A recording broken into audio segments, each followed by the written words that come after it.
29 तारखेपर्यंत जे मराठा आंदोलकांवर गुन्हे दाखल झालेले आहेत ते मागे घेण्याची सरकार शक्यता आहे। या संदर्भात काय तुम्हाला काही माहिती मिळालेली आहे का किंवा शिष्टमंडळाला तुम्हाला माहिती दिलेली आहे का किंवा तुमची काय यात मागणी आहे? नाही, मला शिष्टमंडळाने त्यांचं काही सांगितलेलं नाही त्याबाबत, पण मी त्यांना सांगितलं सरसकट बोली आणि त्यांचा एक आमदार साक्षीदार आहे, त्यांच्या समक्ष विचारलंय आणि मीडिया बांधव सुद्धा साक्षीदार होती।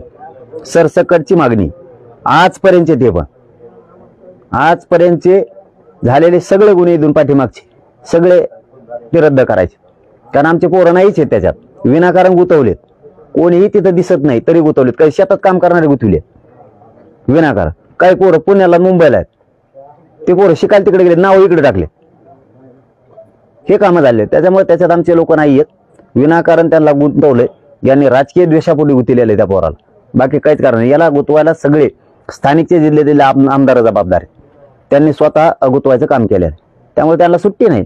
केशीला आमचा एक माणूस घेत नाही, एक महाराष्ट्रातलं केशी झाल्यात याच्यासाठी केल्या होत्या फडणवीस साहेबांनी की हे घाबरले पाहिजेत, खचले पाहिजेत मागे सरकार, जितक्या केशी होत्या तितक्या रागाने उठलेत मराठी। आता या नांदेड भागात केसेस केल्यात, लातूरला केल्यात, बीड जिल्ह्यात केल्यात, जालन्यात केल्यात, नगर पुणे सगळीकडे महाराष्ट्रातल्या सगळ्या जिल्ह्यात यांनी गुन्हे, एकही पोरगा मागे सरकारलेलं नाही, सरकारणार बी नाही। मागे घेणार आहेत अशी चर्चा आहे की ते तुमच्यापर्यंत आलंय का? नाही, माझ्यापर्यंत आलं नाही, आणि ते घेतले असले तरी सरसकट पाहिजे, बाकीचे आम्हाला मान्य नाही। या अगोदरही म्हणजे सरकार वारंवार म्हणलं माघार घेणारे गुन्हे, आणखी पुन्हा 30 तारीख दिली, म्हणजे तारीख का वाढवली, तारीख पे तारीख असं होताना पाहायला मिळतं। त्यांनी वाढीली बी आणि नाही वाढीली तारीख, किंवा त्यांनी घेतले नाही घेतले तरी आता आम्ही आशा सोडलेली, कारण आरक्षण ते देत नाहीत, सगळे स्वरीची अंमलबजावणी करत नाहीत, ते गॅजेट पण घेत नाहीत।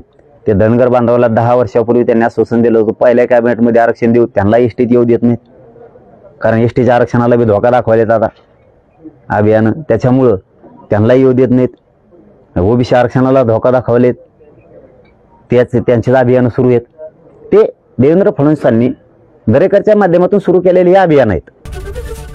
एबीपी माझा, उघडा डोळे बघा नीट।